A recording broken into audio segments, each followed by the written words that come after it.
Hello, today is Friday, October 10th. I'm Cindy Allen, CEO of Trade Force Multiplier, a global trade consultancy firm. Welcome to Simply Trade, Cindy's version, where I base an international trade update on a Taylor Swift song, brought to you in association with the Global Training Center. Today's song is Bigger Than the Whole Sky, and I'll touch on that in a moment, the reason why. But first, let's talk about what happened this week in trade. In the past 48 hours, trade with China has run into a big barrier as a result of the tariffs that the Trump administration actually announced and take effect on October 14th on Chinese-owned ships and firms that operate Chinese ships being assessed a tariff. China has now announced basically 3 additional trade actions against the United States. The first one is restrictions of rare earth mineral exports, which is a huge issue for a lot of the technology companies and a lot of companies producing chips and any of their successive and derivative products. So this restriction is seen as hindering a lot of industries and is serious. The second is a retaliatory tariff on U.S.-owned ships, not U.S.-built ships, but U.S.-owned ships in the same or similar manner that the U.S. has imposed on Chinese-owned ships or Chinese-built ships. And the third is restrictions on lithium batteries and any production equipment that is used to produce lithium batteries, which also could have a negative effect on the industry right now. And as a result, really, we're seeing the markets reacting negatively this afternoon after these additional Chinese restrictions were mentioned. Trump, in response to these actions, has said he's considering a massive increase on tariffs for products from China. So we'll all be keeping a close eye on what happens over the weekend and through the early part of next week and see if anything happens. Several of the articles I read today on this product talked about a mutually assured disruption is no longer a metaphor, meaning that there is an agreement almost between the two countries to continue to escalate this trade war. And we're all going to be paying the price and watching our phones and our computers over the weekend to determine what additional will happen. In other news today, CBP has issued clarifying information about the lumber, timber, and their derivative products that were subject to 232 that was announced earlier this month. Most are set at 25%. The information that CBP put out did indicate exactly what tariff numbers would be assessed, the additional duties, and how they would be applied. Good news for the UK, which will be limited to 10%, and Japan and EU both limited at 15% due to their previous agreement that they signed with the administration to limit tariffs under 232. Also, in that CBP clarification was a notification that if goods are subject to automotive 232, they would not be subject to this timber and lumber 232. Also good news for a lot of producers, especially when you're looking at furniture. Some of those articles that go into vans and or automobiles are considered to be upholstered products. So one or the other. So that's good news. There are also some exemptions from ICPA. I didn't get into the details of that, but if you're interested in the details, that does go into which ICPA duties will not be assessed on these lumber products. Drawback is available, so that's good. And FTZs, you can claim privileged foreign status. So that's good news for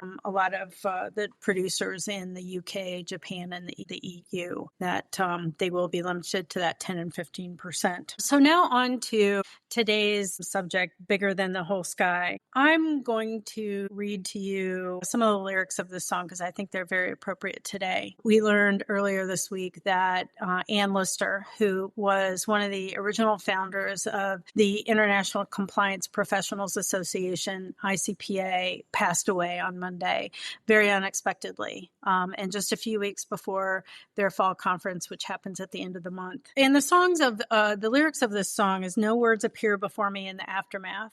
Salt streams out of my eyes and into my ears. Every single thing I touch becomes sick with sadness, 'cause it's all over now, all out to the sea. Goodbye, goodbye, goodbye. You're bigger than the sky." Which I think appropriately captures Ann's spirit. If you want to know a little bit more about the history of ICPA, My good friend Amy Morgan has a podcast called Trade Nerd Legends, and episode number 5 actually had Ann Lister and her partner Linda, who actually joined together to start ICPA in early 2001, and gave a little bit about the history and why they did it and how it evolved from an email list of all of the people that they knew in international trade compliance to the thousands of members that they have today and very large trade association. Anne started at, or when she was at at Texas Instruments, she started the ICPA. I was fortunate enough to meet Anne in 2003. I was one of the early customs brokers attendees at ICPA. Initially, there was some discussion about excluding service partners such as customs brokers, but quickly the compliance folks realized that they needed to actually include us because we were integral to the international trade process. And I was invited to speak with her on a panel when I worked at NCBFA, the National Customs Brokers and Forwarders Association at the NEI. I was representing the NEI at ICPA, and Anne asked me to join her on a panel in about 2008, 2009. The subject of that panel was actually focusing on how we develop ourselves as professionals and how we develop ourselves as really leaders in the industry, which I was very honored to be called a leader in the industry at that point in my career. And I was also honored to be on a panel with the founding member of the association. So we had a packed house. And for those of you who don't know Anne, she was funny. She really had a unique sense of humor and made fun of herself more than anyone else. And she had a tendency to call anyone younger than her kid or kiddo. She called me an angel a couple times, and I was really shocked by that. But she was just a very sweet human being. She could be tough when she needed to be, but she was also a visionary in our industry. But on this panel, we talked about how we started in international trade. And I've always told everyone, which is true, I answered an ad in the paper. I had no idea what customs brokerage was. I had no idea what international trade was. I had grown up in central Indiana, not a huge border area. It was international trade was just kind of something that I didn't know about and wasn't aware of, but I answered an ad in the paper for a company called CJ Tower, and I absolutely loved the work. And that was in 1987, and I've been here since. And I told that story, and then I turned to Anne and I said, Anne, how did you get in the industry? And she said, well, she was in medical school.